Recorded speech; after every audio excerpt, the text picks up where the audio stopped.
Grace in Chaos. Grace in Chaos. Grace in Chaos. Grace in Chaos. Grace in Chaos. Grace in Chaos. Grace in Chaos. Hey friends, we just wanted to let you know in advance that in this episode, we're going to be talking about some pretty heavy topics like self-harm, eating disorders, and we just wanted to be respectful of each and every one of you guys and give you the chance to decide whether this is an episode you wanted to watch. We know that they can be triggering topics, and we just want to honor and respect you guys. If you are going to listen, we hope that this blesses you. And if you're not, that is okay. We honor you and we respect you, and we just hope to see you next week. All right. Love y'all. Hello. I'm Katrina. And I'm Kaylee. And this is Grace in Chaos. Episode 6. Welcome back. Thanks for tuning in. Happy to see you, hear you, whatever. I hope you're happy to see us, hear us. Whatever. Guys, we're still working on the intro. Once we get talking, it's great. It's just this awkward choreographed stuff that's just not us. Oh my gosh, that's hilarious. At least you know we're authentic, guys. That's funny. That's too good. So what has happened in the past 3 days? Because this is a tighter turnaround window, recording to recording. Yeah. This is the fastest one we've done, I think. What has happened? So I feel like I don't even know that I told you this, but so in the teams that I was coaching, there was just some big egos involved on the coaching staff, and that's okay. That just is in sports in general. Yeah. Something you're going to experience. And especially coaches. Yeah.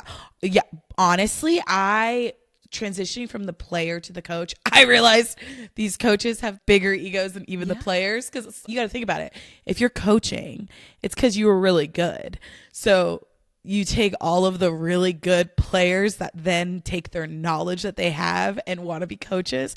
I think that there's an element of it too where it becomes, my husband calls it like a peeing contest, where everyone is just trying to who's got this better, who's it gets weird. Yeah. Or my idea is better than yours. Yes.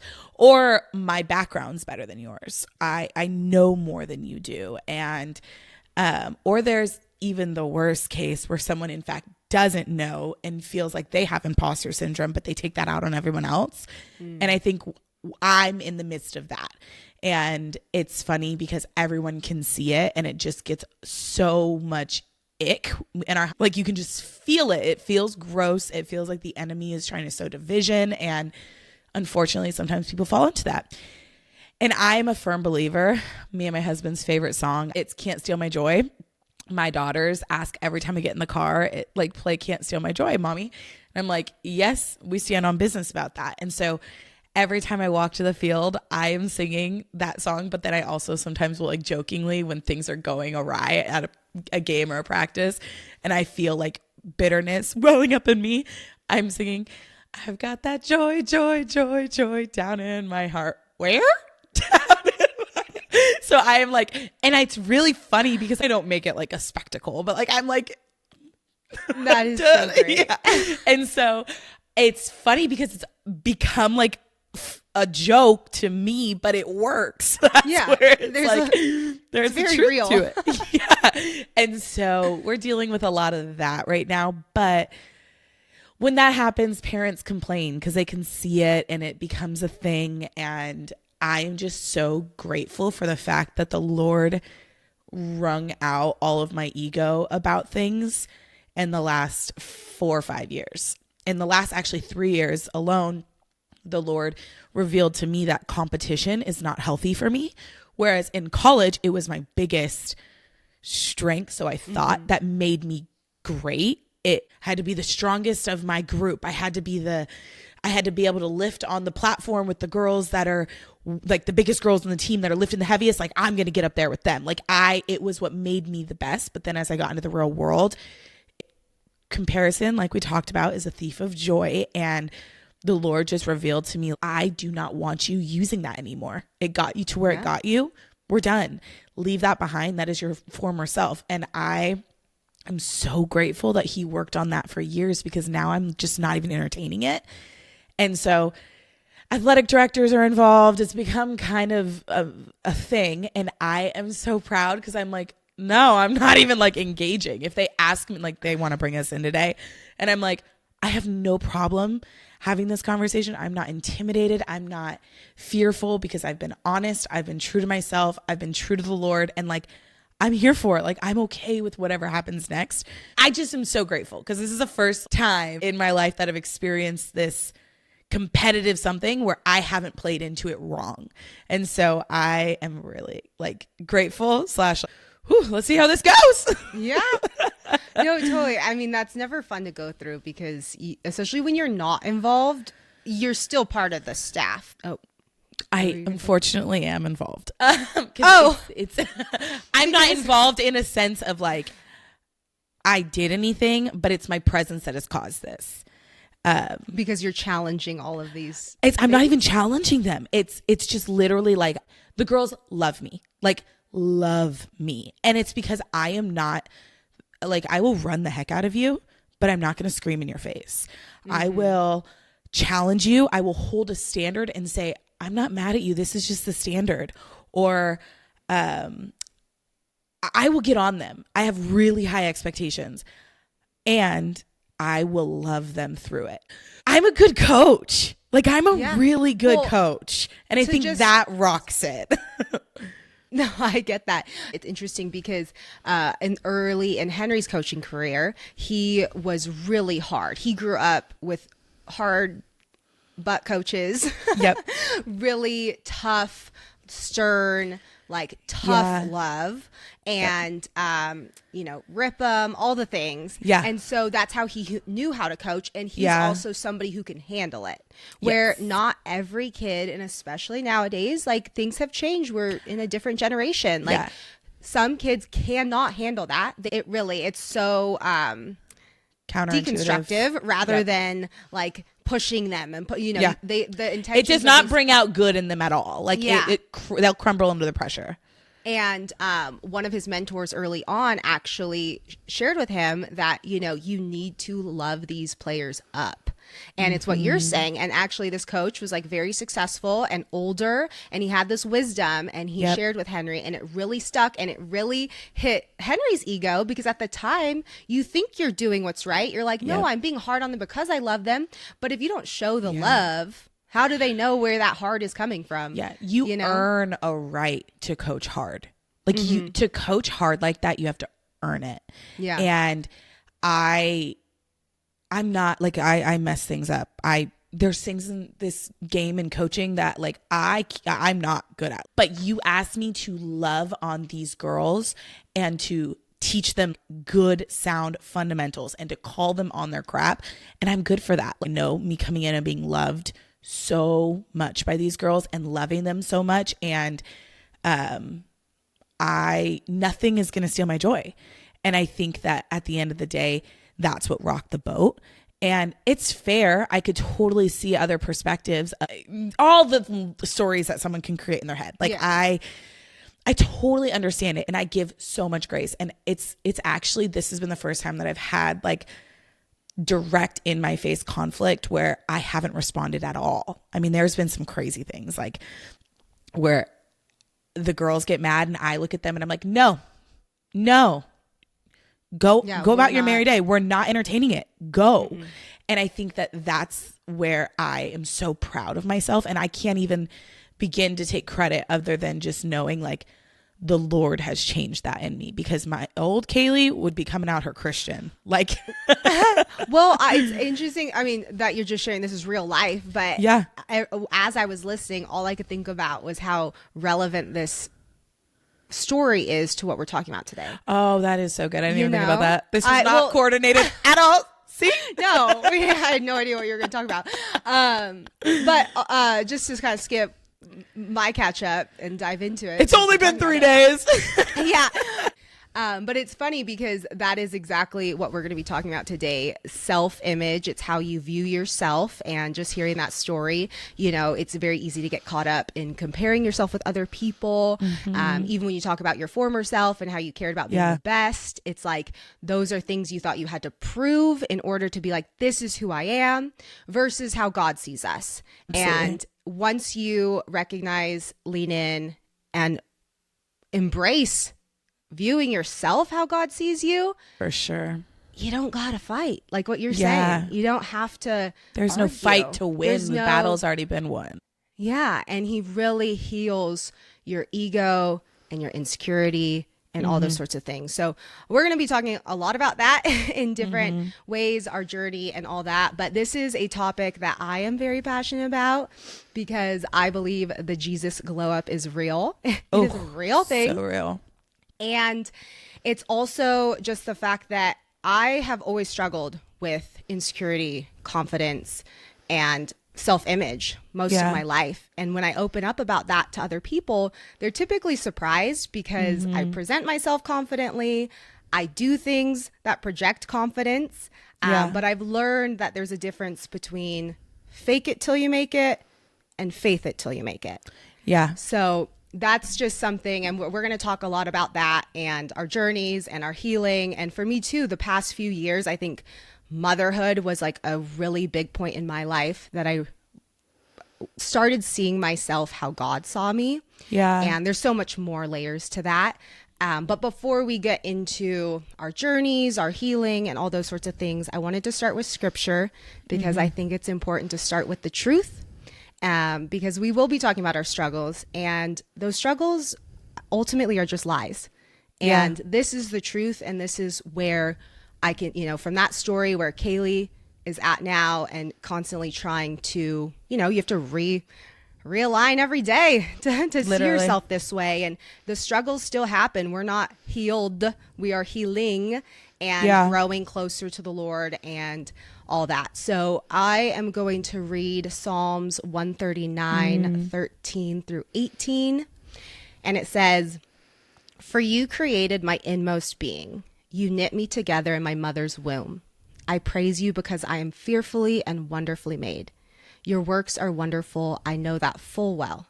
My frame was not hidden from you when I was made in the secret place, when I was woven together in the depths of the earth. Your eyes saw my unformed body. All the days ordained for me were written in your book before one of them came to be.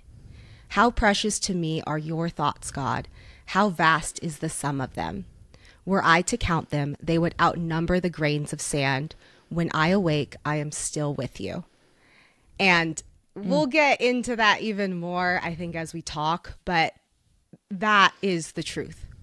And that is where we can view ourselves, that God made us so purposefully, wonderfully, and we are exactly who we're meant to be. And that is where confidence comes from. It doesn't come from being better than somebody else or having more followers or, especially in today's world and all those sorts of things. Yeah. But today's world is so obsessed with external. Today's world is so obsessed with it. I mean, literally Instagram is all it is externally how you are showing your life and comparing it to everybody around you.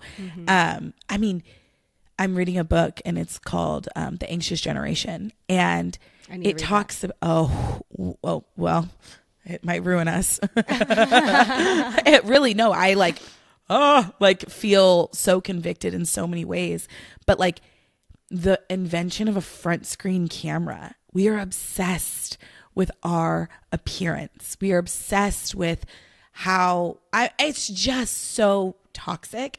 And I think even to piggyback off that, yes, we are perfectly and wonderfully made and knit together exactly how we are. And I mean, even in 1 Samuel, I'll read this. 1 Samuel 16:7. "But the Lord said to Samuel, do not consider his appearance or his height, for I have rejected him. The Lord does not look at things people look at. People look at the outward appearance, but the Lord looks at the heart."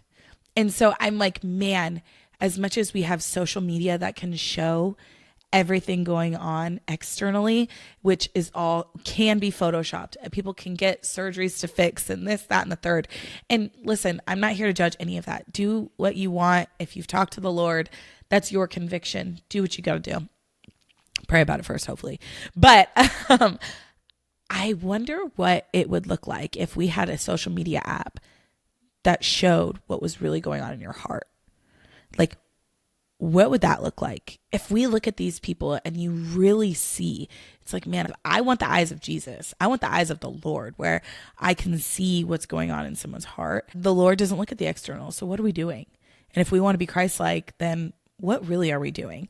Thought no, came I to mean, my mind. like we said, this is present day, right? These are questions that we ask ourselves, and it's discovering and learning. And I would say the only thing that I have learned is that getting closer to the Lord, that clarity opens up. Yep. And you do kind of have more of that. Okay. Like, you know, and it's, again, it's all the transformation of the heart. It's, you know, it's not like one day I woke up and was like, I don't want to care about what I look like, or, you know, but it's just prioritizing what truly matters and focusing on that, and that being the North Star versus how you present yourself or those sorts of things. Yeah. But piggybacking off that, you know, we as kids are so blissfully unaware of who you are, how you look, what you say. I mean, if you are parents of young kids, you know that they show that to us daily by some of the things they do in a public setting, or the things they say so innocently, where it's like they're not trying to say anything mean. They're just being honest or anything like that. Or they have this confidence where you're like, okay, it sounds a little maybe too much. You're feeling yourself. You know, but they don't have that censor or filter because they don't know that anything they're doing is bad or compared to somebody else. So when you were a kid, Kaylee, when was the first time that you can recall becoming aware of yourself and who you are compared to somebody else, or just, I guess, that realization? So I feel like I always have to ask these questions to you first because I go too deep too fast. No, but go there. So I grew up in a house with eating disorders from all the women. And my mom, still to this day, would not leave the house without makeup on her face. And my mom, after having each kid, lost the weight with anorexia very quickly. I don't think it was like outwardly intentional. At that time, frankly, the society that she was living in, the 90s, it was lose the weight. You had tabloids that said the 300 calorie diet. Like it was just societally what they did. And now we look back and I'm like, that was definitely eating disorders. And so my mom is a gorgeous woman, but incredibly aware of her appearance. And so that definitely, from early on, I was like worried about how I looked. Always. I remember cutting my own bangs because I compared myself to Britney Spears, and I was going into first grade. And because Britney Spears had a center part, and I wanted a middle part with straight hair, so I took my bangs and cut them into a triangle. And love that logic. And I remember my mom being furious and how ugly I looked. Oh, this was right before the first day of school, mind it. And so outward appearance from very early on was like a concern. And I still to this day remember my first time telling people I was fat. And I had thought it for a long time, but I was in third grade and I can remember sitting down in my desk, and on my chairs when I sat down, my thighs, obviously they go bigger when you're sitting, duh. And I was so grossed out.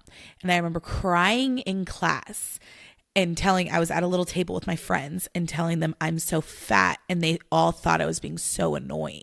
And they were just like, oh, stop saying, like they were angry at me the way that I would be angry at my kid for saying that. But I remember crying and believing it and just being like, what? And just like the logic wasn't there, but the emotion of like self hatred was.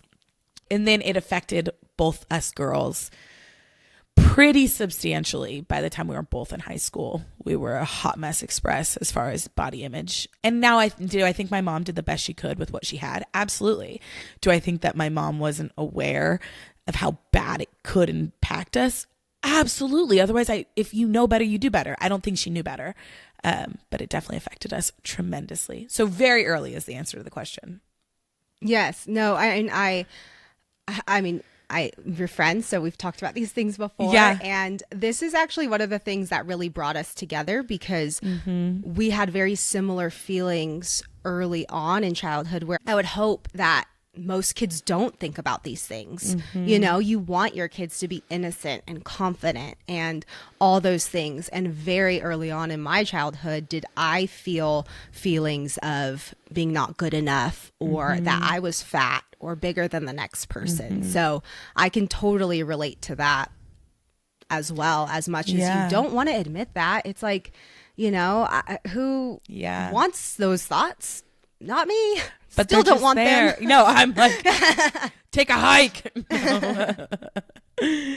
And although we had very similar thoughts, it was because of different reasons. I started gymnastics and was a competitive gymnast at a young age. And so in that sport, you are wearing a leotard, and a lot of little girls are little and petite, and I was born a solid individual. I have always genetically had a lot of muscle, and so I've just been a more muscular person ever since I was a little girl. And comparing that to other girls, as I took that as, oh my gosh, I am so big, I am fat, all the negative things. And of course I would never even, my parents were very loving people, but that thought sounded so wrong to me and bad that I felt shame around it. And so I didn't share that with anybody, you know? And so on top of those feelings that are not very good, I also know that the devil works in secrets. And when you keep things to yourself, it gives him more to work with and more to convince you of. And so that thought originated probably when I was 6 years old or so. And like, my kids I have a 6 and a 7-year-old. Isn't that so gross to think about when you look at your kids and you're like, I was that age talking about my body, looking at myself, and especially having judging. Girls now, you know, it's like, we'll get there, but it's like my mind is just totally different, and I'm hyper aware of all those things because of how I was when I was growing up. And then of course, I don't know the first time I said it, but I remember exactly, like I could smell, see exactly where I was when I first told my mom that I thought I was fat. And she did not say anything wrong. She just, of course, was like, no, you're not. And, you know, very kind. Like motherly. Yes. And I didn't believe her. I was just so convinced and stuck in my head that, no, like, well, that's nice of you to say, but you're my mom. Yeah. Yep. That's and I still believe this. And it was so stubborn and of me to just stick in that thought. Obviously, I was little and I didn't know how to get out of it. But it was something I believed for a very long time. And then even talking about self-image apart from that, you know, being a competitive gymnast, it's literally a sport that is made so that you strive for perfection, but you will never be good enough. That's the basis of getting the sport. A 10 is a 1 in a million. Yes, like a 0.1%. And like any sport, and especially if you do competitive sports, it's hard. It's high criticism. But in that sport too, like, and the gym I went to, there were no compliments given. It was just, you know, after every single turn, there was a correction. And so that as there is in gymnastics, which is just, the sport itself is hard on people's mental. Completely. And I mean, it really shaped a lot of who I am even today. Like there's so much healing that I'm still working through just because of those thought patterns and what I chose to believe at that age that then stuck with me, whether I realized it or not. I wouldn't choose to believe that way. And I know no one's perfect. Like, it's like, but I do think there's a difference between knowing and truly like understanding and embodying and practicing. So yeah, that would be like when I was younger. And I am proud of your mom.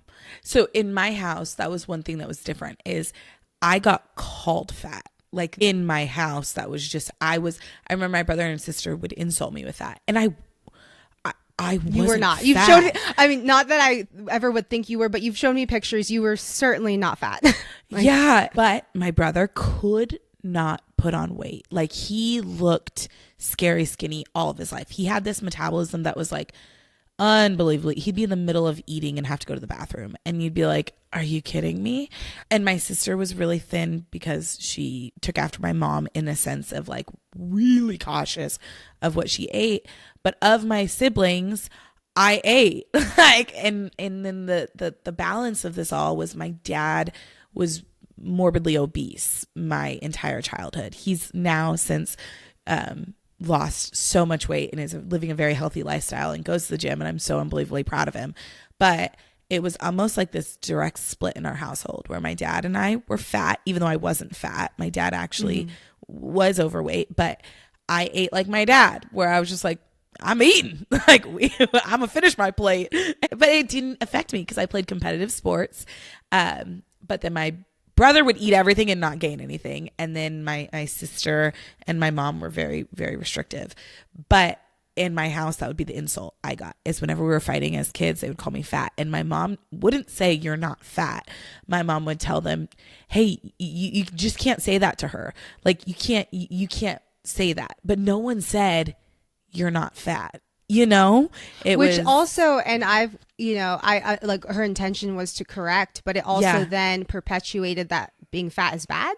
Yeah. And that's not fair either. Cause that's where I always try to share with my kids is like, everybody's made differently. And there's not like, we don't comment on other people's appearance just because that's not our place, I do respect that. And I can say this because I am a bigger woman, is that I can say like being fat isn't great for your body. Like we need to take care of our temple, and the Lord wants me to survive a long time. And so I need to crack down and get healthy. Like I agree with all that, but also I agree we don't comment on people's bodies.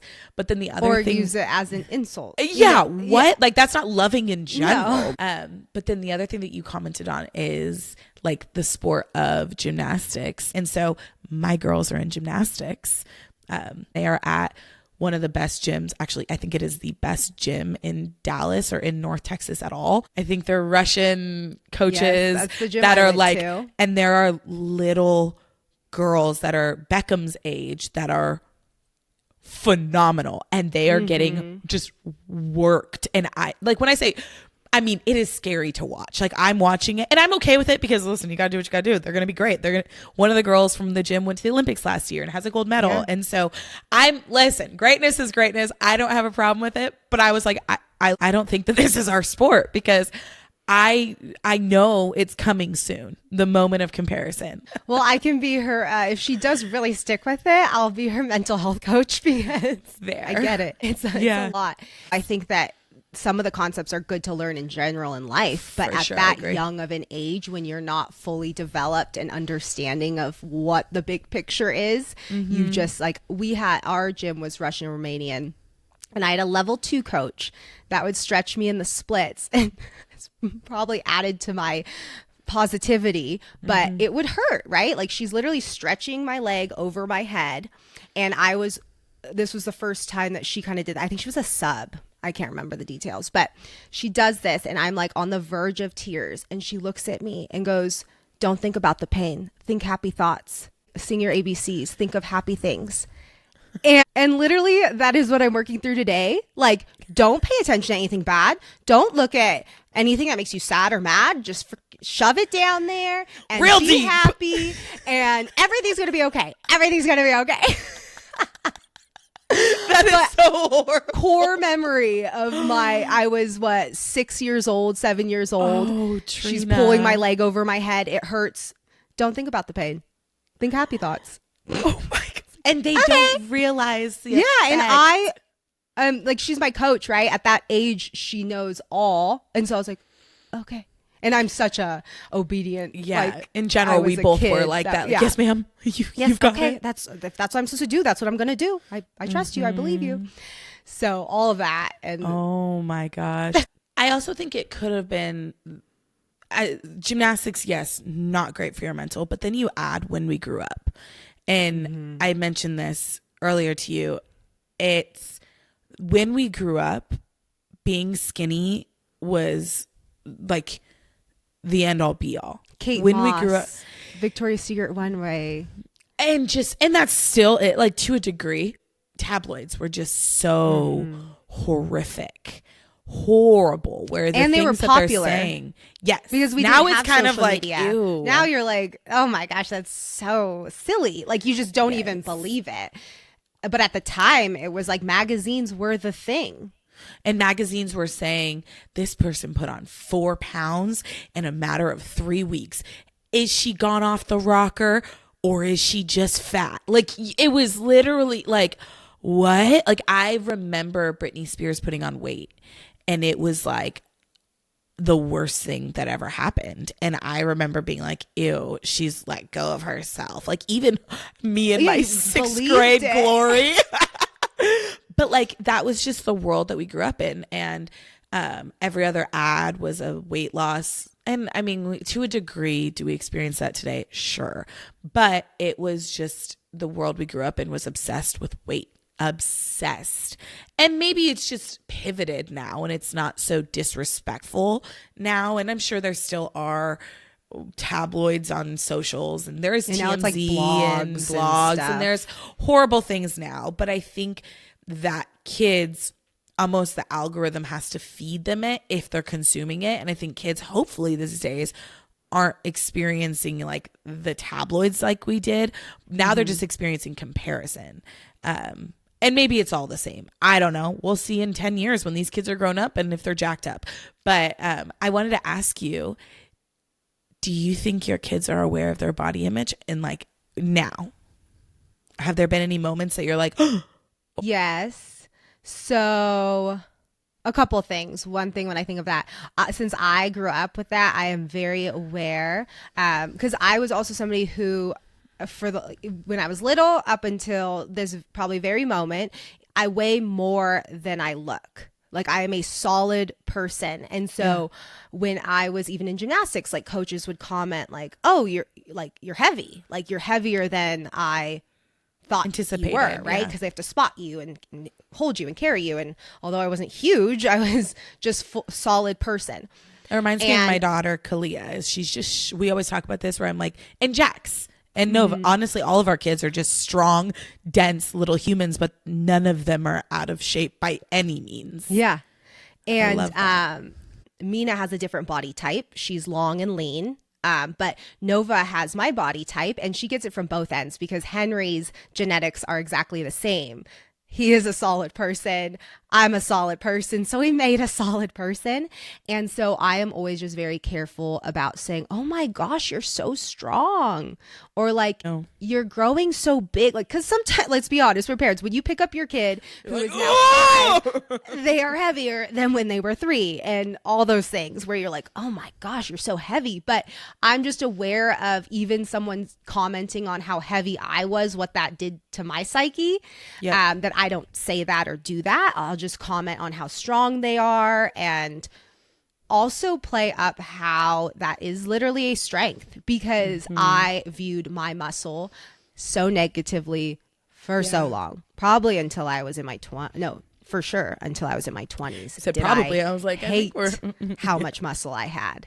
And then I finally learned to love it and embrace it and all those sorts of things. And Mina went through a period where she would look in the mirror and stare at herself. I was just aware, like, you know, your ears kind of perk and your eyes look over like, okay, what are we looking at here? And what are you thinking to yourself?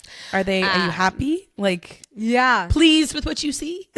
And then obviously they want to be like their mom. I think that that's a you know, across all family spectrums, like you see the example that you have in front of you. And so I know that I like getting dressed up. I like makeup. I like doing my hair. I've always liked those things.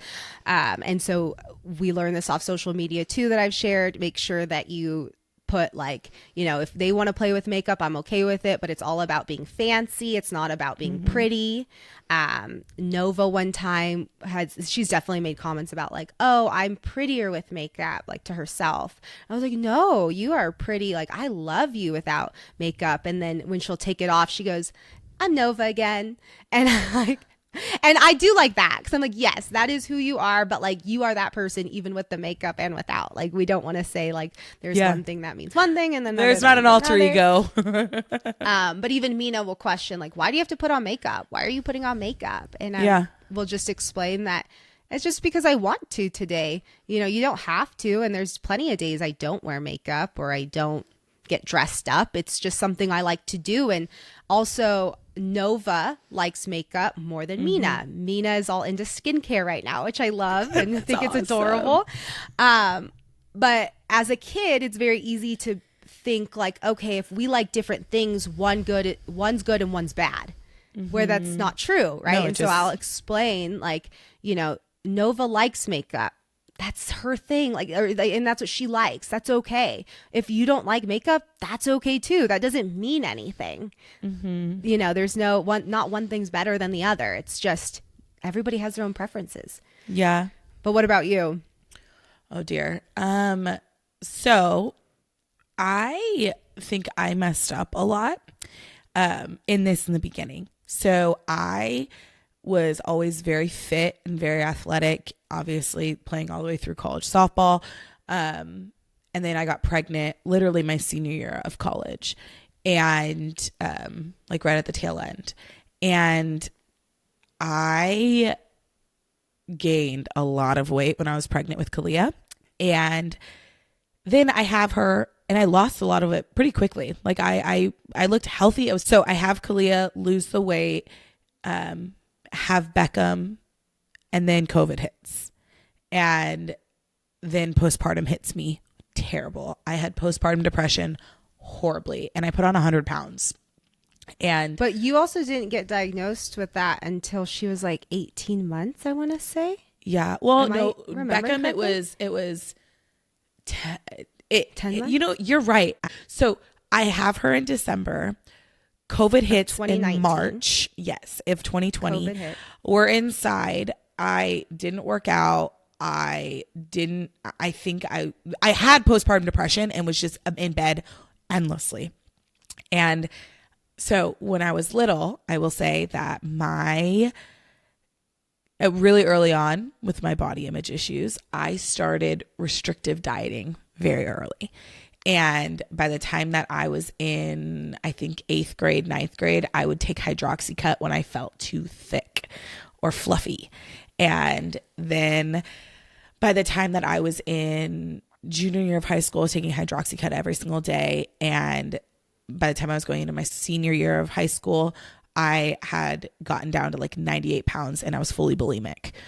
Trigger warning. We should probably put this in the bio, but I was really little, so much so that like I was great at softball, but I couldn't hit a ball out of the park anymore. I started hitting lefty sometimes so I could slap because I was really fast. I guess slapping is when you're doing like a run through and you just use your speed. And I remember it was just not good. And I lost a ton of weight and bad situation. So when you have something like that goes pretty untreated. I did nothing outside of, I went to like a small college my freshman year because I couldn't go anywhere else. I was not healthy enough to go anywhere else. Went to a small college freshman year, and then ended up realizing that as I was putting on the freshman 15, being thicker became a thing. And I remember the first time somebody called me thick, I was like, excuse me? And it was a guy. And I was like, what? Don't call me fat. And he's like, no, it means you have a butt. And he didn't say butt, but I was like, oh. And I got flattered, which is also so vain and so bad and I was not very holy at the time. Let's just say that. And so I started putting on weight at this point. And then I was able to transfer out and go to a bigger university because I could actually hit a softball and was a little bit more healthy. But the eating disorder, I would say, none of them just go away without help. They morph into something different. And so after I had Beckham and I was depressed, instead of going into restrictive eating and then full-blown bulimia, I remember saying, I can't teach my daughter, I can't let her see me be bulimic. I can't do that. So instead, I ate and I ate and I ate. And I put on 100 pounds in that year. And then I remember getting finally diagnosed with postpartum depression. It would have been February of the next year. So I was 12, 13, 15 months. I had postpartum depression and I ate endlessly. I mean, I was eating like 2 full Stouffer's packs at a time with hot dogs and I would not stop. And I would just lay in bed. I literally would bring the food into my bed with me and just eat endlessly and cry endlessly. And then it was so horrible. I don't know how you were my friend through it all, Katrina, because it was, I guarantee on your perspective, it was hard to watch. Just the Well, I don't think you were as forthcoming as you're being right now. That's fair. You know? I definitely was not. Well, and I can relate. I mean, this, as I say this in this moment, this is probably the most candid and honest I've been with myself, that like I also had an eating disorder. Yeah. But this is the first time I've ever said that out loud. Like I'm proud of you. Thanks. I was in denial, like even probably in this moment, because I would justify, I never got to 98 pounds. I never looked like I had an eating disorder, but would I purposely not eat when I was hungry? Or would I go see how long I could go without eating, like over a full 24 hours? And like, was that toxically a win for me in high school? Yes. So many similarities. It's interesting when you brought up the being called thick. I was called thick in sophomore year of high school.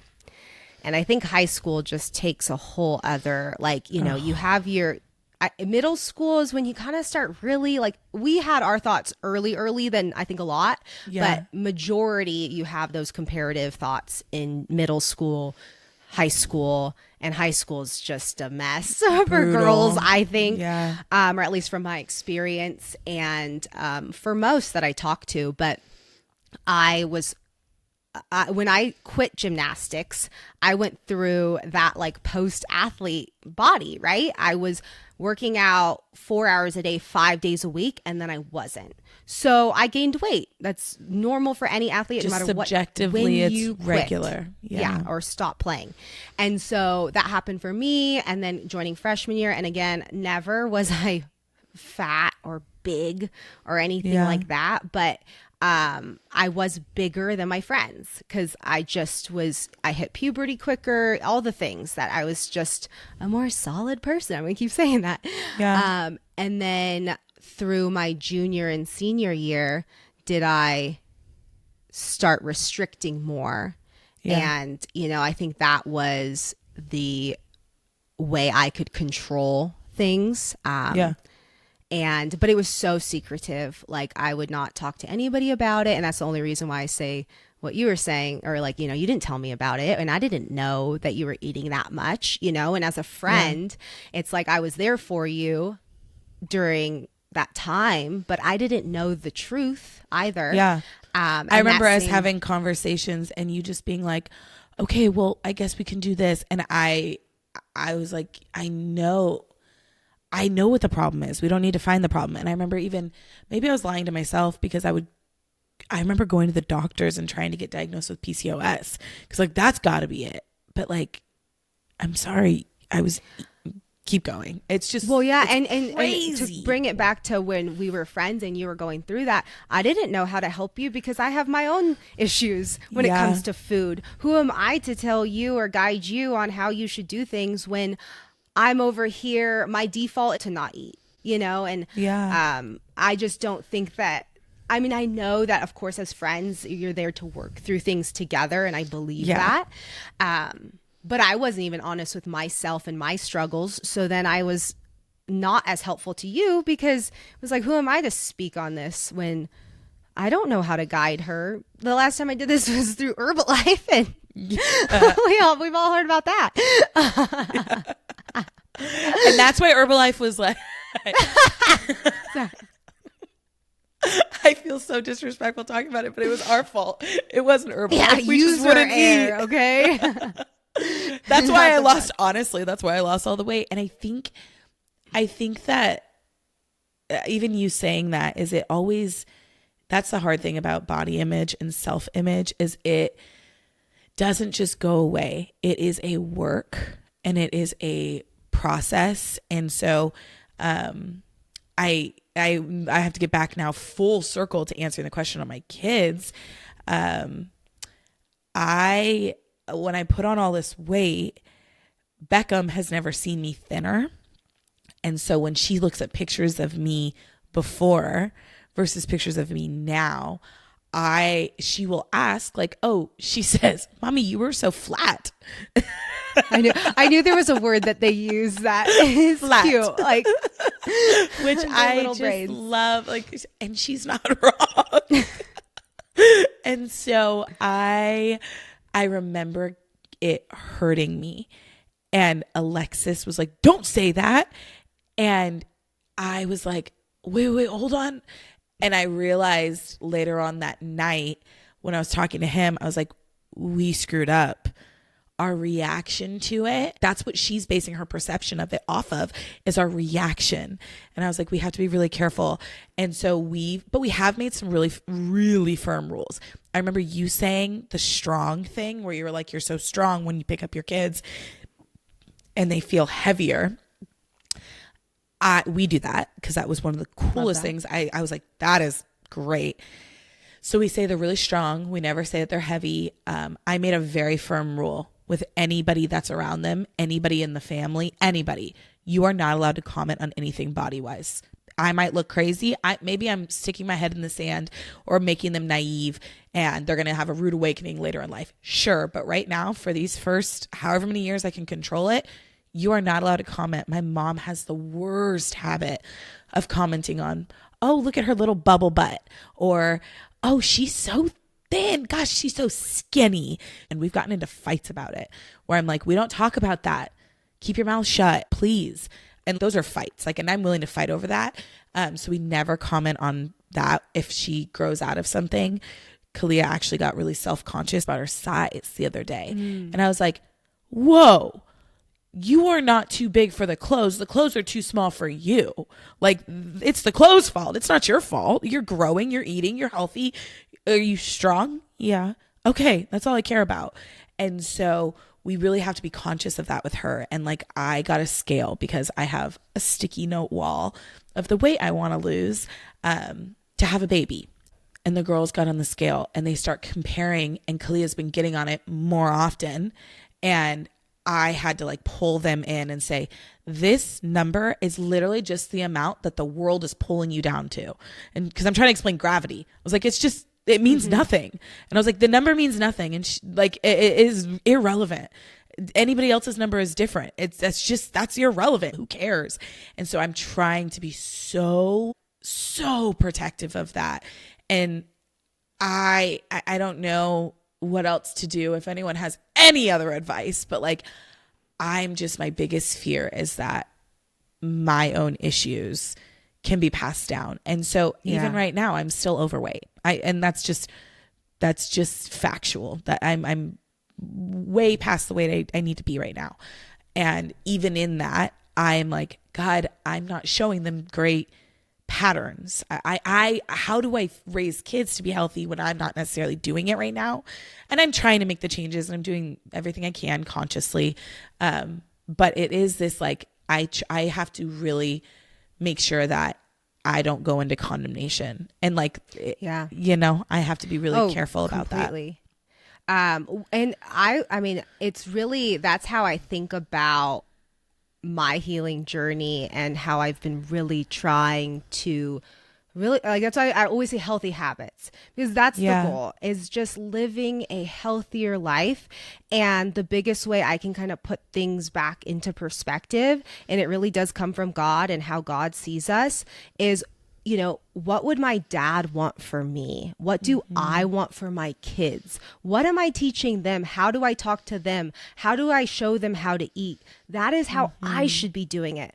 I mean, are there days where I'm saying breakfast is the most important meal of the day, and I'm explaining to them that they should have protein and they should have this? Are there days I skip breakfast? Yes. There are also sometimes those little things that have lingered that are like, you should just not eat. You know, and my reasonings behind those are the parts that need to heal, or even the way I talk to myself, right? It's like, I would never tell my kid, maybe you should not eat today. I think that's the answer.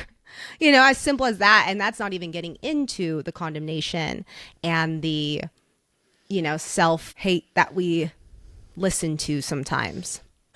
I think that even where you and I have differed is you're really great at just like setting intentional habits, which are fantastic.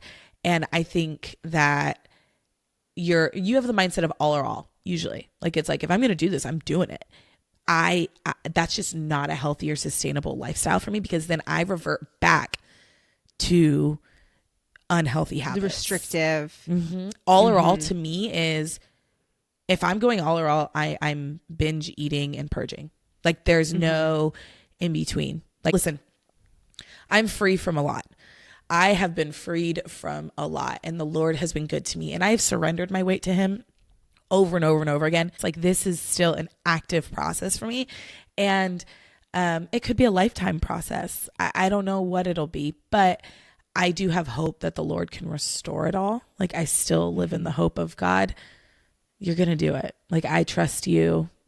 I trust you. And so I guess the question for me is, like, what has the Lord told you about yourself that's helped change this? Yeah. So I will back up a little bit, because I opened up about, you know, being a kid, and then I mentioned high school, but middle school is when self-image really started becoming like over consuming. And then middle school going into high school, I was telling Henry this story. It is very silly to look back on, but when I was at that age, I remember looking in the mirror and like practicing how to smile to make myself appear as pretty as possible, according to me, right? Like, I'm only looking at myself.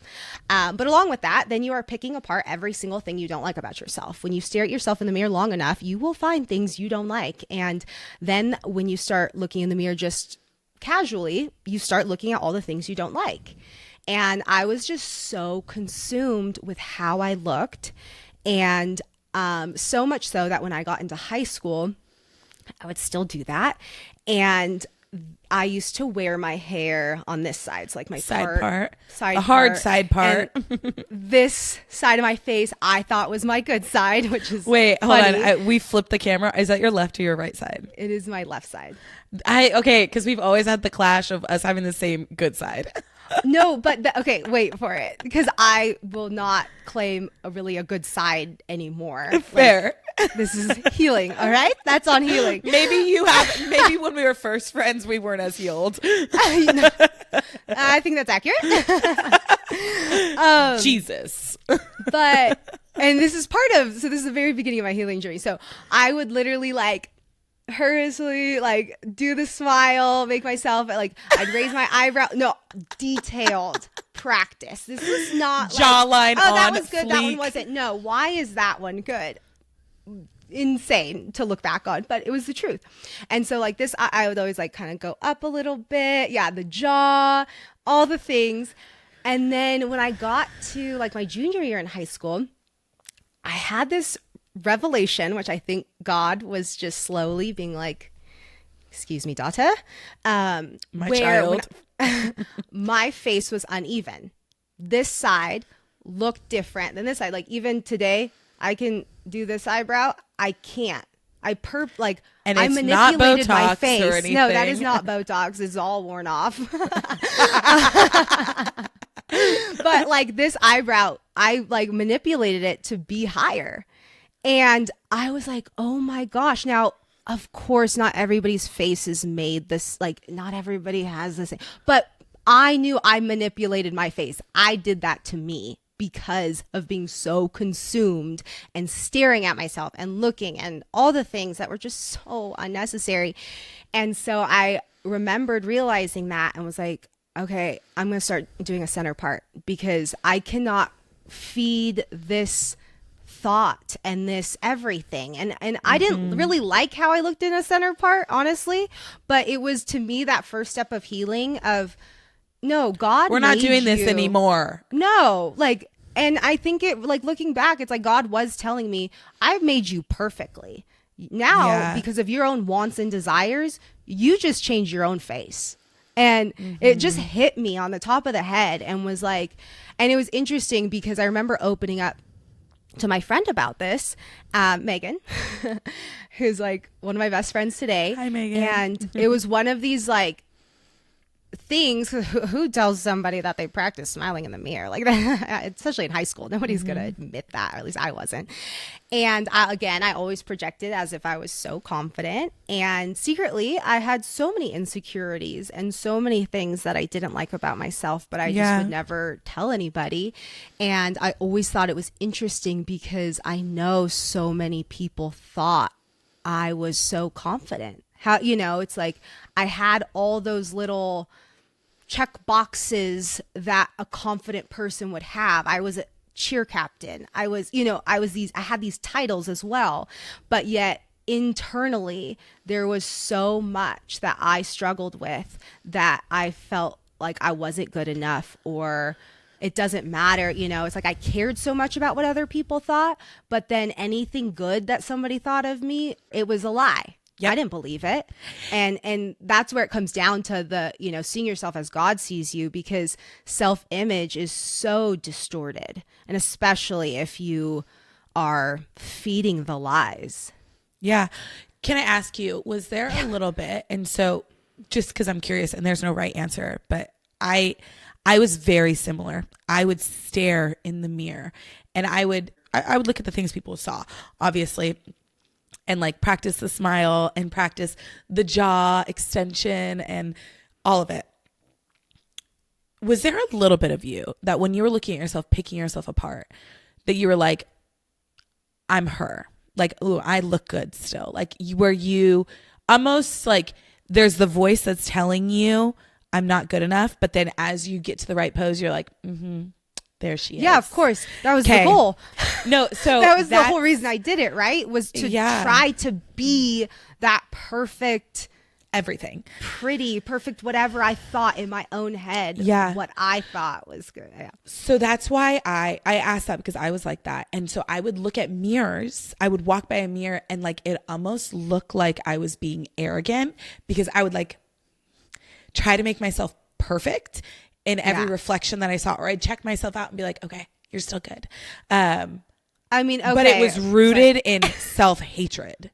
Yes. So it's like a vanity, and that's where it is all vanity. It is all vanity. And so vanity to me triggers the crap out of me now when I see it in somebody, because I know while you are posting that you have the perfect life, while you are posting that you are so happy, when you can see vanity, I'm like, man, you are hurting. I've never met somebody that is actually as confident as they project. It all just comes down to vanity, and at the root of vanity is insecurity. And so that's why I asked that, is because I was very much so like that. And so go ahead. Oh no, just what you're saying. My thoughts yelling are, the past few years, I've truly learned and understood that ego and insecurity are best friends. Yep. And best friends. They are the same. And for the longest time, I thought if you had a big ego, it's because you're overly confident. And you hear people talk about it, that like if someone has a big ego, they're really secretly insecure. No, they're not. It is the same thing. Ego equals insecurity. Insecurity equals ego. Yep. And so when you say that, it's interesting. We'll open up about testimonies at some point, but I went through basically 6 months of trauma therapy. And it was 3 hours at a time for 3 days a week. I had to take a red shirt year from softball. I had to do it. It was like some deep work that needed to get done.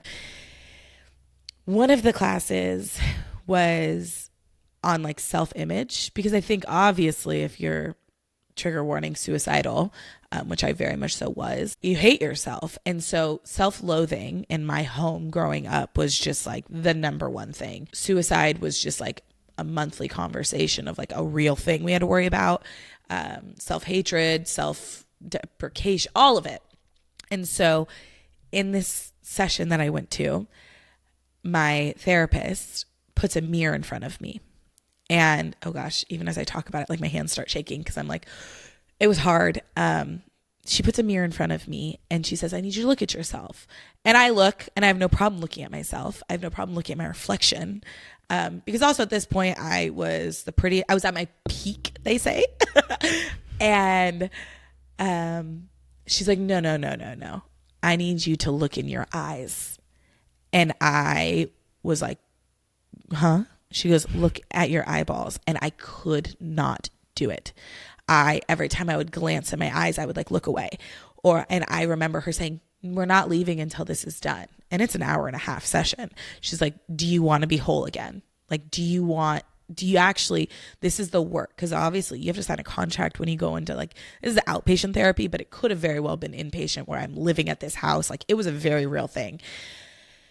And I was like, yeah, I want to do the work. And she's like, I need you to look at yourself. And I just started bawling the second I made eye contact with myself, because I was so mean to myself. The whole exercise is you start having a conversation, and I just broke down, because at that moment I realized everything that I had put myself through. And I'm looking at this person staring back at me, and how much like I wouldn't feed her and I hated her. And that body had carried me through everything. I had tried to take my life at that point 3 times at least. Like I'm talking like ICU hospitalizations, inpatient for mental hospitals, like the whole shebang. And so it was in that moment that I realized like, oh my gosh, like this body deserves more. And I think obviously I dealt with it more, but then that next year I get pregnant with Kalia. And I think that was the moment when I was like, I'm not going to throw up again, because I worked through this. But then I didn't work through it enough, or I didn't go back to therapy when I should have. And we're still working through things, and I could very well use some therapy still. I need to go back. We just talked about this last night with Alexis. You're just like, You things still got that number? No, find a new one. Yeah. But it was in that moment that I realized that as much as we stare at ourselves in the mirror, we are staring at the shell that is this facade that we are putting on, and no one can see it, and no one has a clue.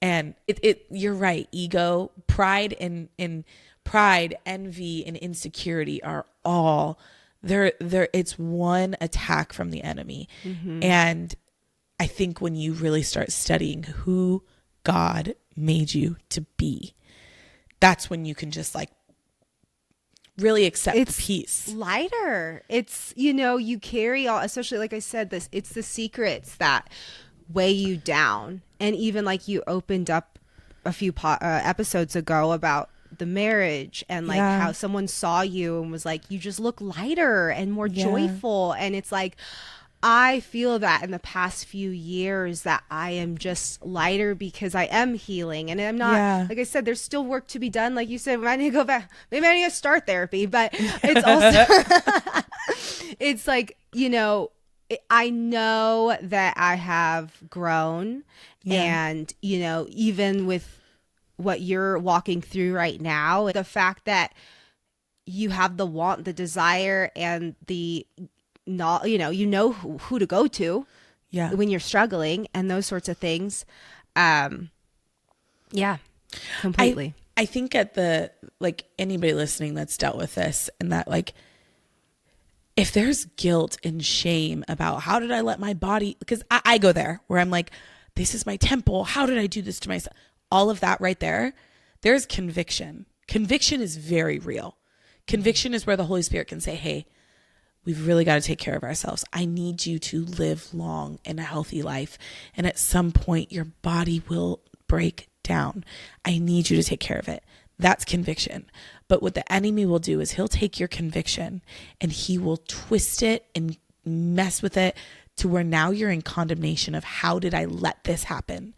I'm sorry, but the only thing that the enemy can attack is your past. He can't attack your future because he doesn't know what's going to happen. Like he's going to go and attack your past so much that you're in analysis paralysis, in guilt, shame, and condemnation. And when you catch yourself, and if you are hearing this and feeling condemnation for things your kids have heard you say, for things you said to yourself, things that you've done to your body, things that you just can't go back on, that is not the voice of the Lord. Like that is not who he is. God is loving, and he is gentle, and he is kind, and he doesn't scream. He whispers to you and he talks to you, and he is never going to make you feel horrible about yourself. That is not the Lord's voice. And I think once I started realizing the voice that was telling me I was ugly, or that I wasn't going to be accepted because I'm overweight, or that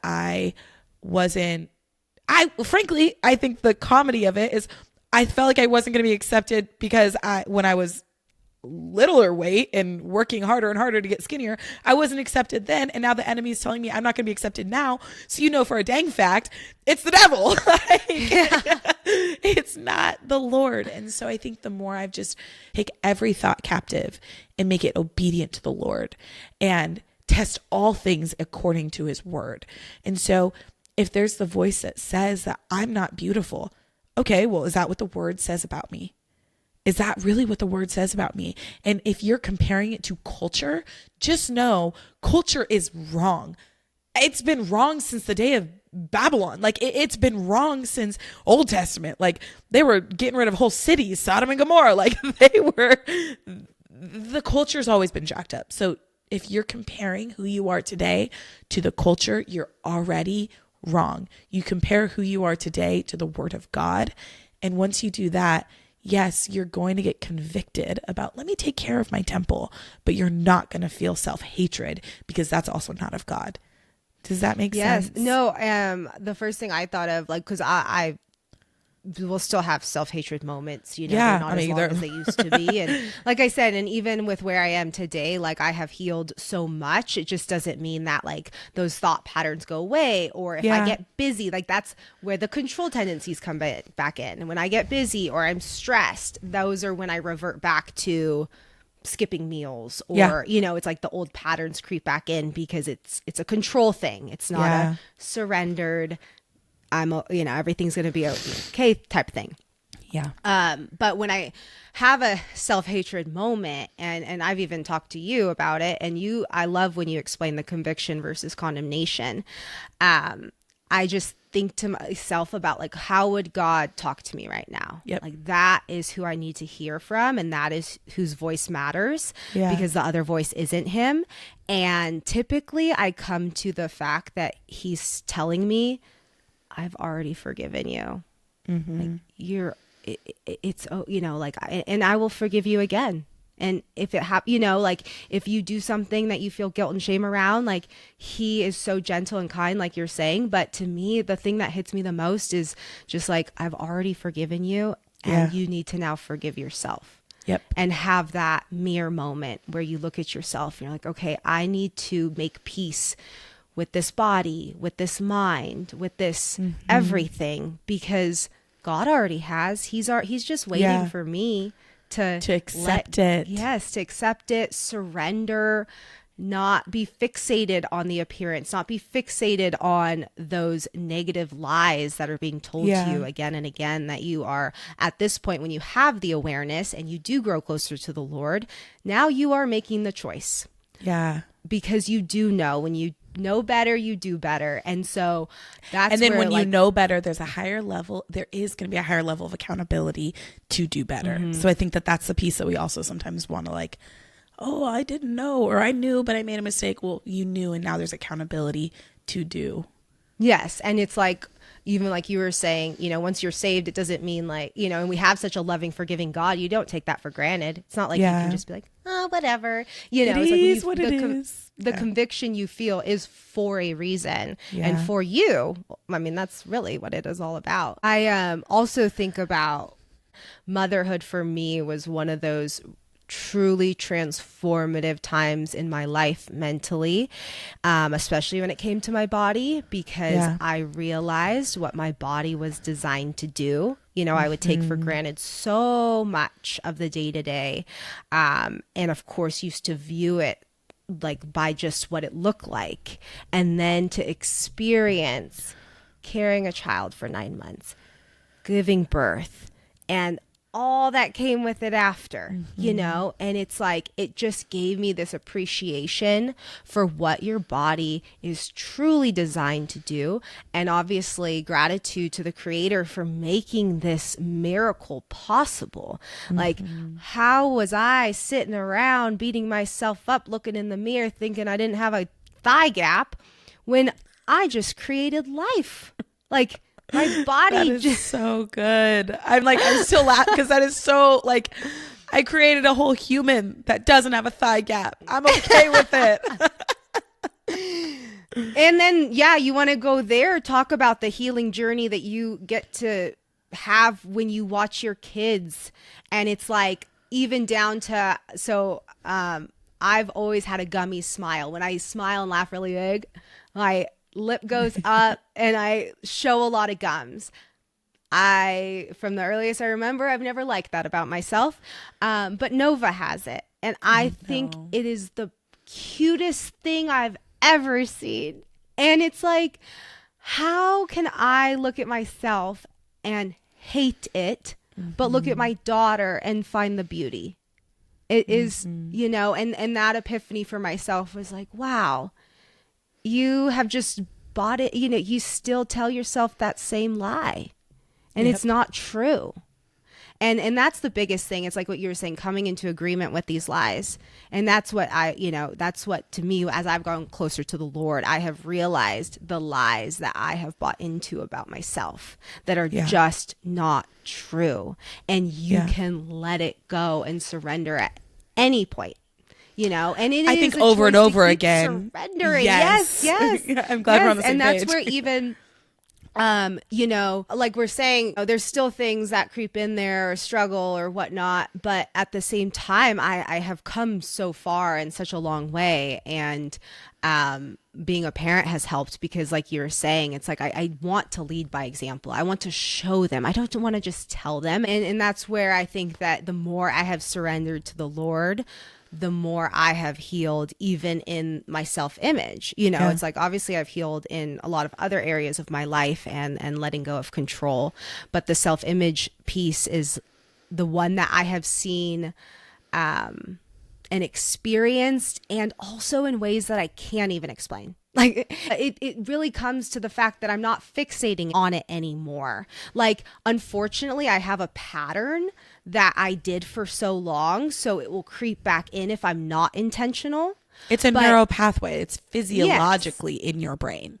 But am I consumed with what I'm eating? Like, that fixation. There was a period in my life where all day, every day would I think about what I was eating or what I was not eating or what I should or shouldn't, like what you did eat is doing to your body at this exact moment. All of the and then you talk about then the self-image, and it was just all these thoughts that would just be so consuming. And that is, to me, what the eating disorder was. You know, it didn't matter what I looked like or how I was going about it. Really, it's the more damage is the fact that it was all consuming in my brain, and I was not giving my attention to anything else. So over the past couple years, I don't think anything's a coincidence. You know, we've mentioned, I think it was in 2023 is when we started going to church consistently. Yes. And then now it's 2025. And over that time, especially this last year, moving from Texas to here, I became a lot leaner. And that is not because I've been starving myself, okay? I just want to clarify, because I think in my head, sometimes I get nervous to share because I'm like, oh, now everybody's going to think she just doesn't eat. So I will be the one to say it firsthand. When I first met Katrina and she had just had Jax, like would not eat much of anything. Yeah. But then we go down to Texas and you were getting way better, like way better. So it's not that you are eating now. And I know that you're even in a better space now than you've ever been. And you're feeling your body way more. And even like when we went for your birthday, there was no restrictions. Like I even was on my 21-day fast, y'all. I went on a vacation while I was in the middle of a 21-day fast, and I was like, oh my God. And I mean, like all liquid. I sure did. You're hungry, but what was it? You did eat dinner though, right? So yeah, I would have, it was every 24 hours I'd have a meal. So like every day at whatever time dinner we did, I was not super, super crazy about it. But this was when I was fasting for our marriage. And I didn't even tell anybody that that's what it was. But like I was panicked that our marriage was going to fall apart. So I fasted for our marriage. And then Alexis and I like to say that who he is today is like the birth of that 21-day fast. I love that. Just like the timing. Oh no, it was wild. Oh, it was like 6 months later is when he got free and really accepted the Lord and like is now a different human being. So first things first, you should fast if you're struggling, but not because you want to get skinny. For the right reasons. No, but I around that time too, I think it was just God working. And like I said, and a lot of this is still piecing together in my own brain. Yeah. But it's like I really started diving into what I like. Buzzword for me is alignment and what that means. And I've always said it, but I've learned what I truly mean by it. And we even said all are all. It's all things that are good, and all things that are good are God, right? And so I have learned that putting God first and then implementing those healthy habits, I feel so full and happy and at peace, and that I don't have to control so much, because that's, to me, that's my kryptonite. And I think that that is any human being's kryptonite, whether you're an addict, whether you have an eating disorder, or just life, frankly, we as humans want to be in control. Yep. And the more I have grown closer to God, I have learned that I am not in control. As much as I want to tighten things up and grip on and restrict whatever it is, whether it's a schedule, whether it's what I was eating, or whether it's how I look, or what my kids are doing, or all those things, it makes everything a lot harder. And the moment you loosen the grip, things become a lot easier, and answers start flowing to you, and you start seeing things differently. And that's really what happened for me. And one of those things is another little funny story is, 2 years ago, I want to say it was right before we started going to church. So this is actually a story I'm piecing together right now. Yeah. In the beginning of each year, Henry and I are big, not on like, I'm like a little anti-resolutions when things are culturally like popular. I'm like, I don't want to do that. But I'm also all for an opportunity to realign, set intentions, all those things, because that's important.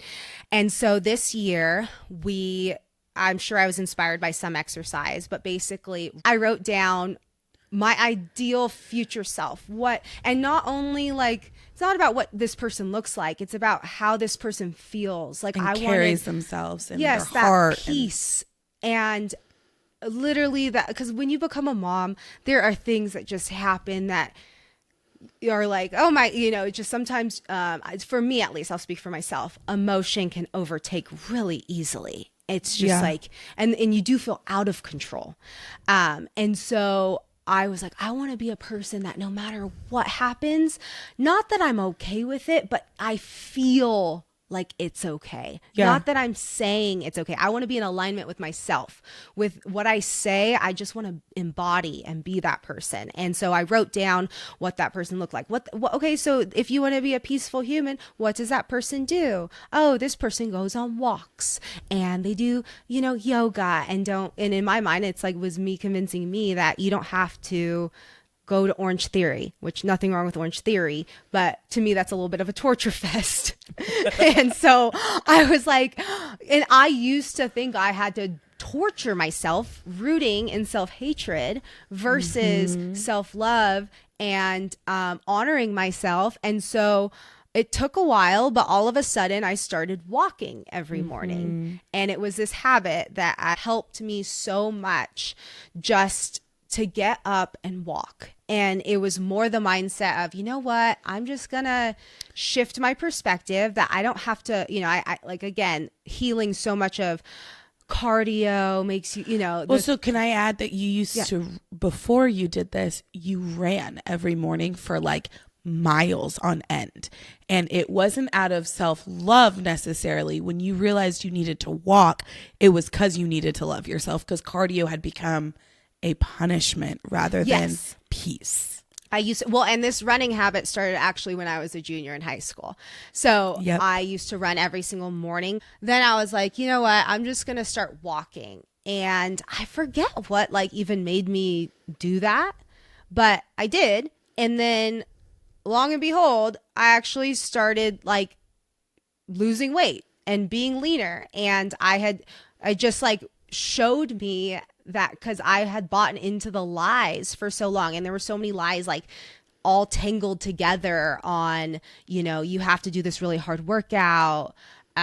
You like have to feel like you're going to die at the end of your workout. It was hustle culture. Be successful. Yes. It was hustle. And all these things. And if you don't do that, but then I would do that like yo-yo where it's like, I would do it for even 2 months sometimes and then like not do anything. And then that was like it wasn't sustainable. Not all. Yeah. And so it was more of just that lifestyle shift, which complemented so much more of what I was doing. And I would listen to worship music and I would do a devotional. And now it has just become so much part of my life that I don't like when I don't do it, because my mind, like when I wake up in the morning, it's like my time. I just get a breath to myself, because once those kids wake up, it is nonstop over here. And so, and even at bedtime for us, sometimes there's mostly a kid in my bed. So it's like my treadmill is my time. And so much so that that is something I am strict with my kids, that like, this is my time. If you wake up early, you can sit next to me in the wagon or the stroller, but like, this is very important to me so that I can be the best mom today and that I have the minute and all those sorts of things. And just like really shifting all my perspectives, which again, just really started going to church, like, and he just works in you and shows you these things that like like even at that time, right? So many of the beliefs you buy into, are wrong, but you're so stubborn that you continue, or you just don't know how to change. Correct. I think that is, I don't necessarily think it's always root. I think there can be times where it's for sure rooted in stubbornness. But I think even for me, I had a conversation a couple of days ago with one of my friends, and as I'm in this like weight loss, health, lifestyle change journey, I realized that I never saw lifestyle eating healthy. I saw you don't eat if you want to lose weight. I remember my mom at one point calling my dad. They used to fight like horribly. I've talked about that on here. My mom used to call him a fat F and would scream it at him and throw snacks at him. And I remember when he wanted to lose weight his first time, he didn't know how to do it either. And when you take not knowing, like ignorance of something, and then what you do know being so bad, I think there's an element to it where it's not necessarily just stubbornness, it's just lack of knowledge. And one of my friends recently was just telling me like, okay, we're going to teach you and reboot what you know. But then it was so hard because we did it for a week, and I was like, you have to realize that like what I know is a lifestyle of wrong.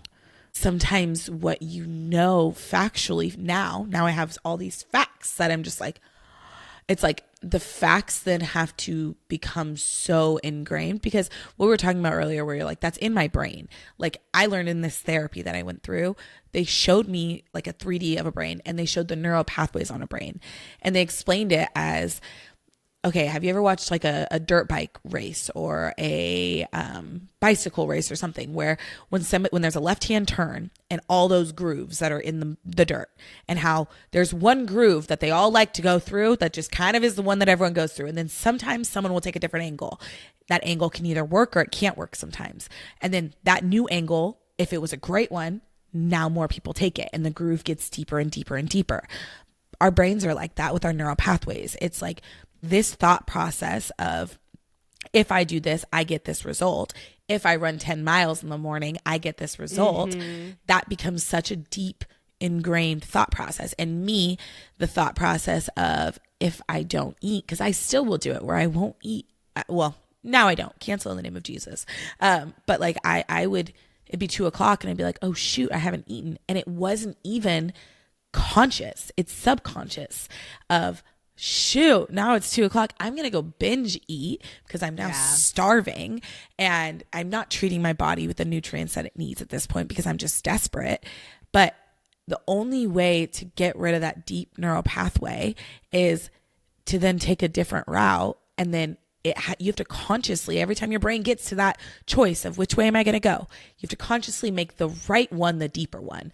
But that doesn't mean that other one goes away. It's going to be there. You just have to hope that you do this one for long enough. You do the new one long enough that neural pathway gets even deeper than the other one. So you have to basically counteract 20 years of jacked up thought process. And that's where like the grace of it has to come from. And that's where I have to like be kind to myself of, okay, like I have 20 years, and it's longer than 20. I started this when I was probably 5. So I'm almost, oh my gosh, I don't even want to think about it. I am so deep into this like jacked up thought process that when I make a mistake, it's like, all right, it's going to happen. And I have to talk to myself, what would the best dad in the world say right now? All right, kiddo, do you know you made a mistake? Yeah, I know I made a mistake. Or I know I didn't treat my body with kindness. Or I know I'm not speaking to myself kindly, or I know I just binge ate, because there's still days that I will do that where something bad will happen and I will look at myself and be like, there's no way I just ate all of this. Oh my gosh. And then it's okay. Whoa. I'm at the fork in the road. What do I decide? Like, I'm not doing this anymore. I'm not self-sabotaging. I'm not hurting myself anymore.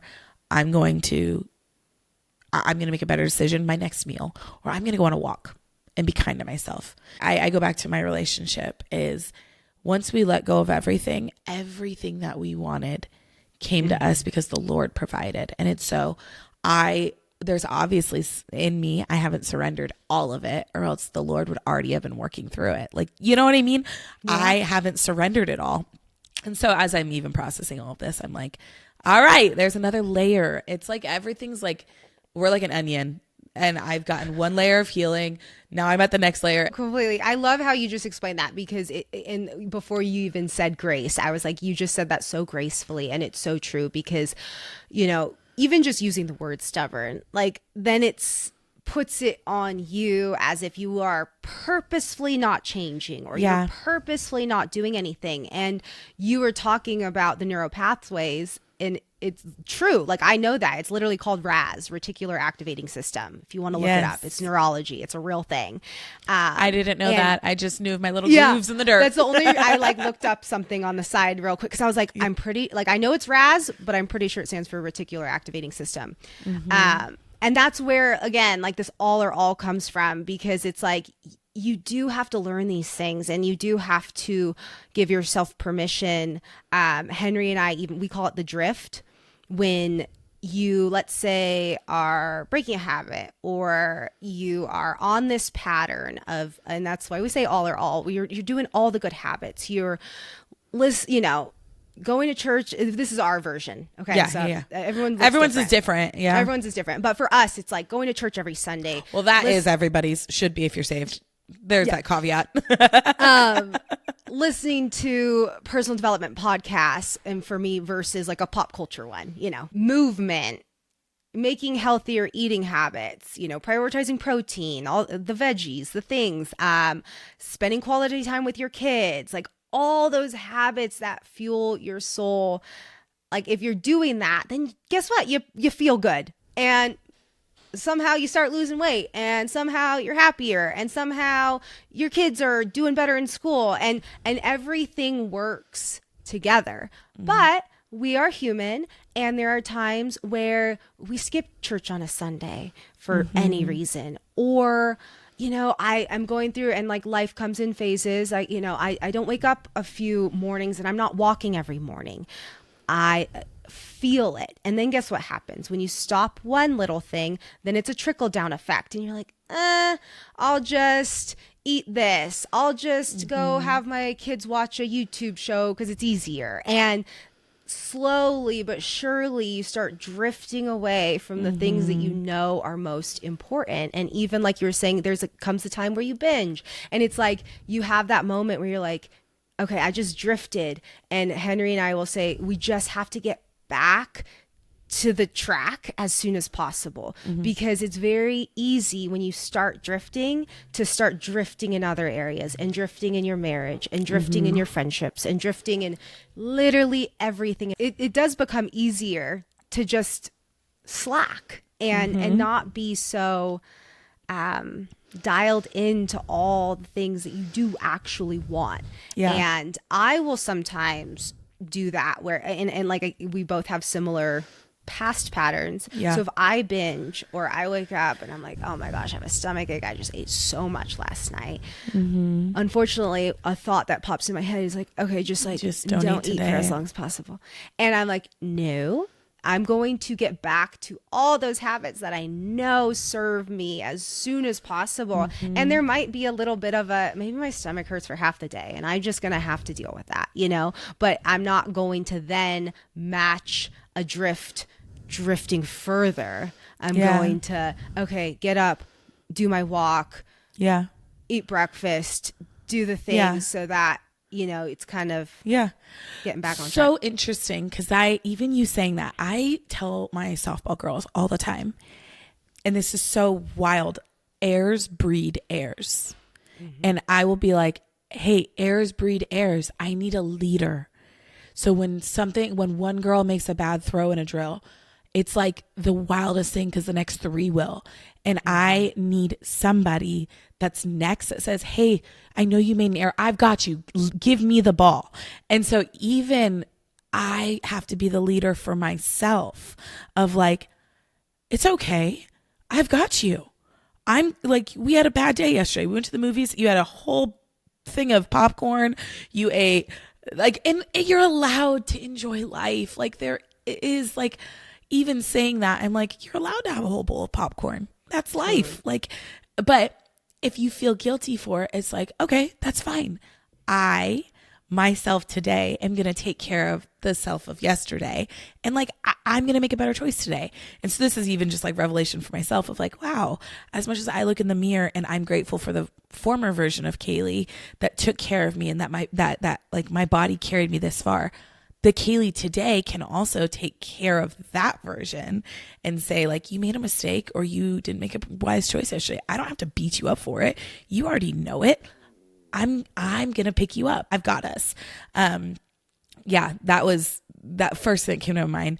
And then the other thing is like, that's biblical, that like unholiness breeds unholiness. And I'm not saying eating bad is unholy. Like, that's not where we're at, but just in general, sin breeds more sin. And so if you are talking to yourself unkindly and being unkind to yourself, then it just is going to be self-deprecating. It just is this over and over and over cycle. And you have to choose to stop. Ask how the Lord speaks about you. What does he say? What does the scripture say? He says, I am fearfully and wonderfully made. He says that the birds in the sky don't have to worry about what they're going to eat. So I don't need to worry about that. God's got me. Like, I'm going to fuel myself with what he says is good for me, like I'm going to ask him to give me the resources. If you're like me, where you're like, I don't even know what healthy is anymore, because I was a college athlete eating 3,000 calories a day. And I before that didn't eat at all when I was at home. What is healthy, God? Bring me resources. He's going to provide a friend that is a nutritionist. My friend is incredible. My friend Bailey sends me this long text message. I was really vulnerable and was like, I have so much guilt around my weight because I want more babies. And even she wants a baby and is struggling in the process. And I'm like, how dare I tell you this when I want another baby, but I can't because I'm too heavy right now and I just can't put down a hamburger. Like, and she was like, you are not going to talk to yourself like that. Stop immediately. We are going to give you the resources. Like, be kind to yourself. But I prayed for that. I prayed for the resource of like, God, give me somebody that can walk alongside me and not have it be a nuisance to her. I mean, we paid $2,600 for 4 months in a row last year for a nutritionist / trainer. And he gave me a ChatGPT macros diet after I had told him over and over again, I can't do that because I go straight to an eating disorder. So then I would show up to him, training with him without having eaten all day and want to black out. I might be a big girl and like it looks like I can't work out, but I'm going to beat everybody, even if it means that I am quite literally blacked out on the floor. And it happened. And so we paid $2,600 a month for a trainer, and just felt afterwards when we finally said we can't do this anymore. It's not, I lost like 10 pounds, but then was getting injured and then passing out and going home and feeling like I wanted to throw up if I ate anything outside of the meal plan that he gave me. Like it was just not good for my brain. Yeah. And I just prayed, God, provide me a resource that can help me but also help heal me. I know you're the healer. I know you're the source of everything, but can you help provide me a resource? And when I tell you, I got this text message from my friend and she's checking in.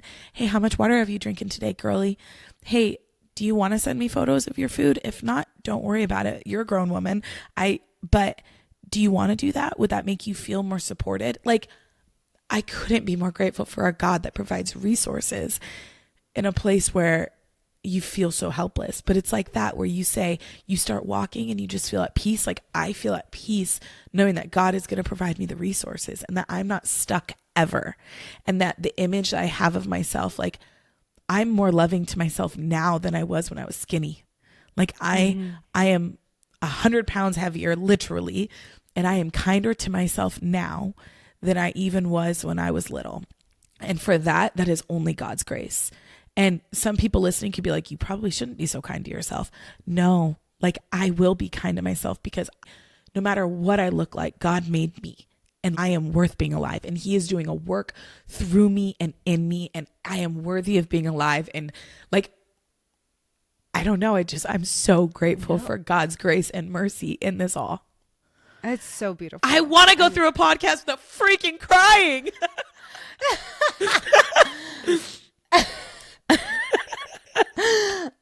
I don't think that's a priority for God, all right? He said there's no resource for that, hun. Get over it.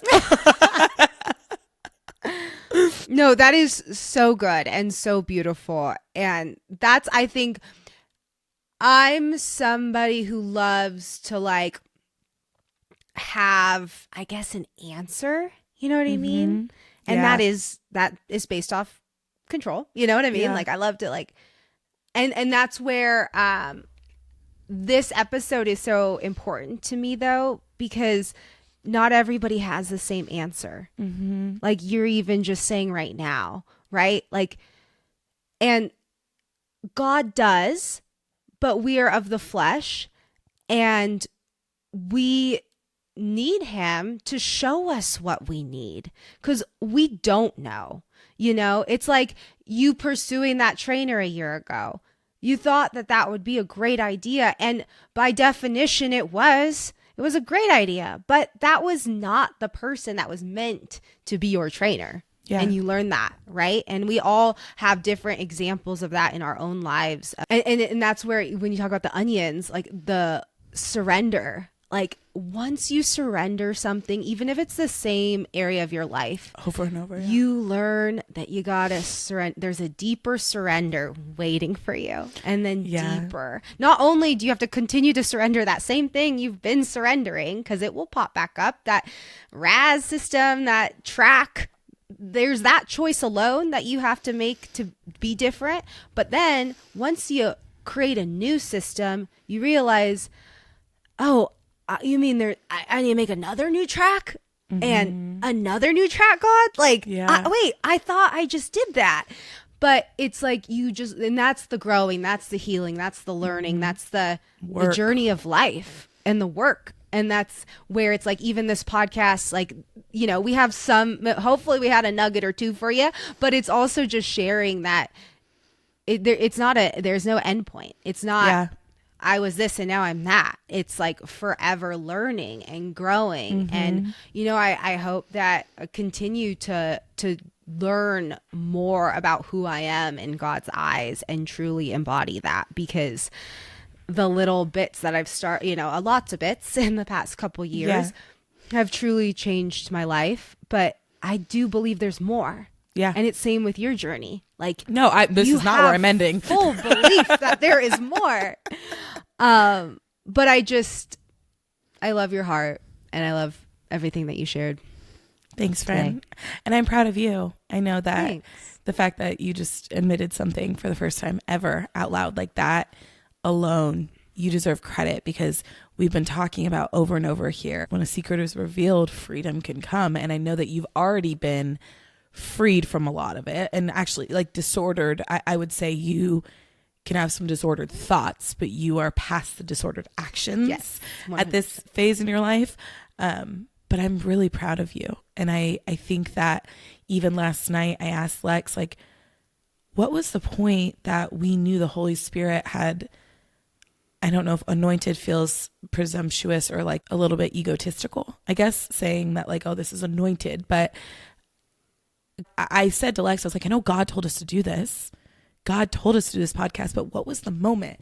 And we're sitting there trying to look at each other saying, when did we know? Because I remember sitting in church saying, oh, this message is about our podcast. But when did the podcast become serious?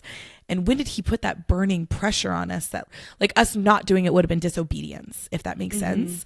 And I think that it's because of moments like this, of you sharing this, and me, obviously everyone knows that I'll just air it all out.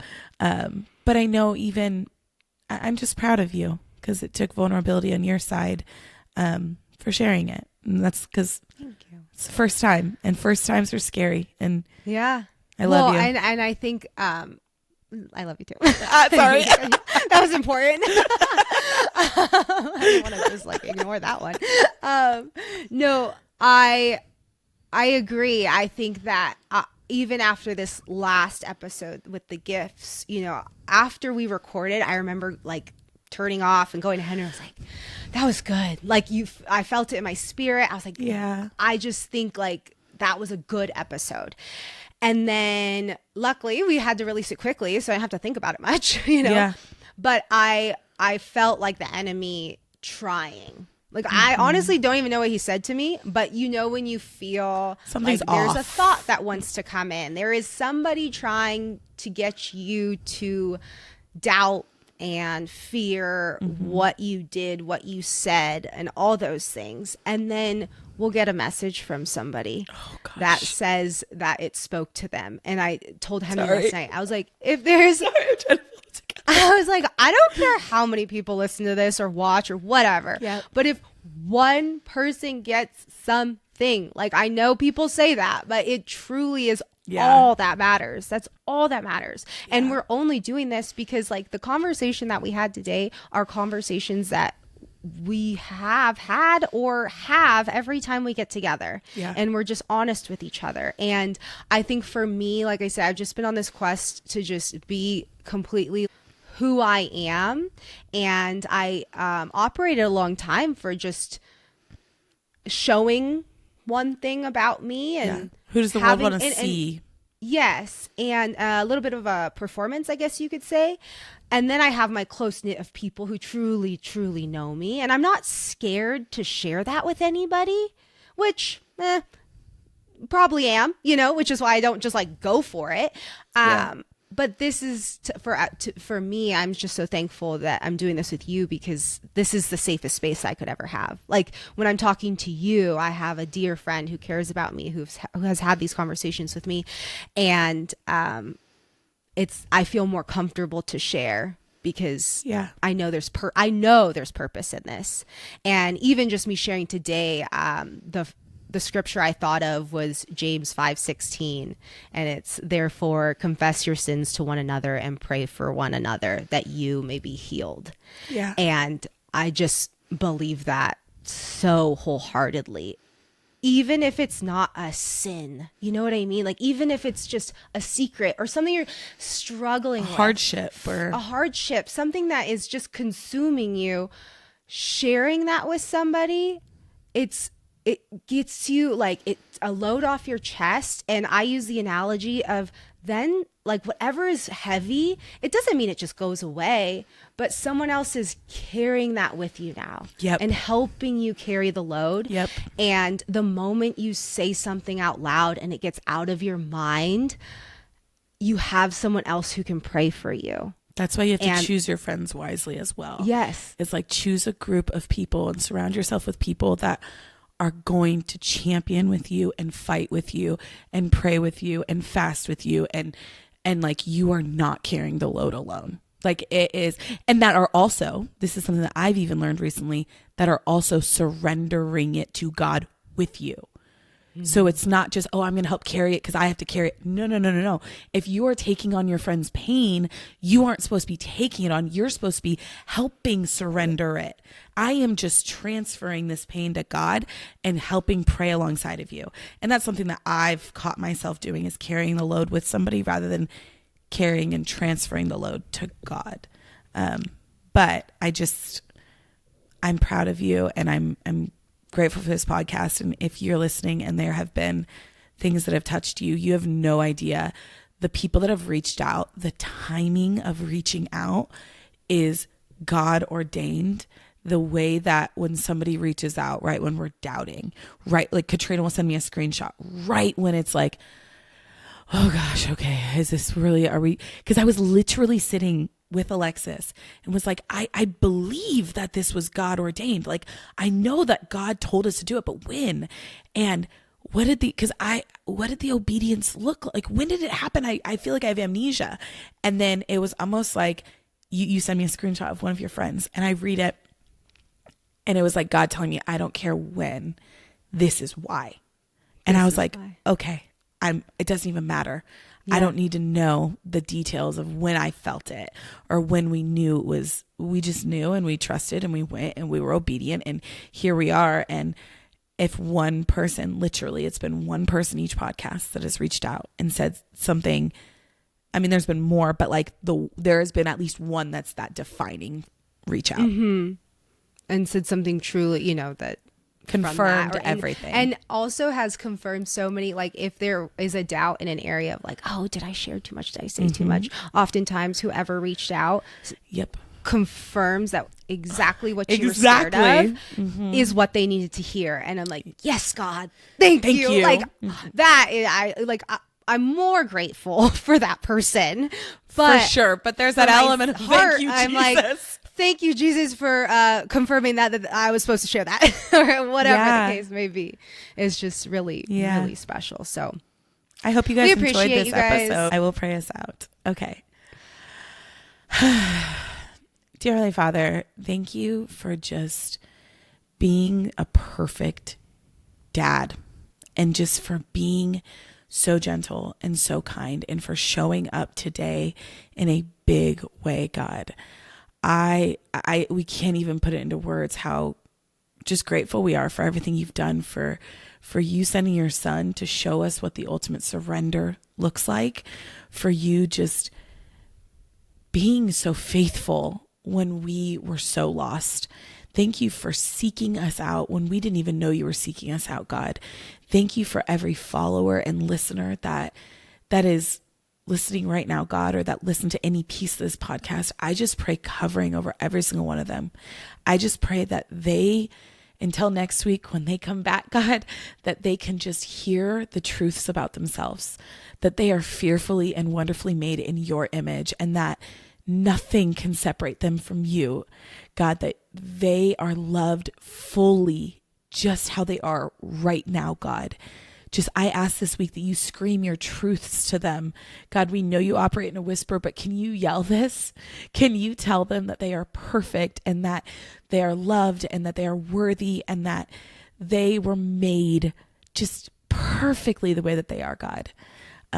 Thank you for just bringing us out of the dirt and into the light, God. And thank you for just showing us who we are made to be. God, just thank you for the work that you're doing in every single one of us. I ask that as we go throughout this next week, that you just give us peace and provision and help us feel closer to you, God. We thank you. We love you. We praise you. In Jesus' name we pray. Amen. Amen. I love that. That was so good. I really want God to yell at people. No, and that's where it's like, no, this one, like, God doesn't know. operate No, I in know yells, exactly but what you like, meant. I need you to, maybe just, you might can need a whisper God slap in the louder. face. No. Turn the volume up on your whisper. Like, you know what our kids say? You're yelling. And I'm like, I'm not yelling. I'm passionately speaking. No, but it's so true. But anyways, thank you for listening, everybody. We love you. We bless you. Like, share, subscribe. We have no idea what we're talking about next week. We like to keep you on your toes, but at least we're filming more than a day in advance. So there's that. Come back next week. We will see you on Monday. Love you. Bye. Bye.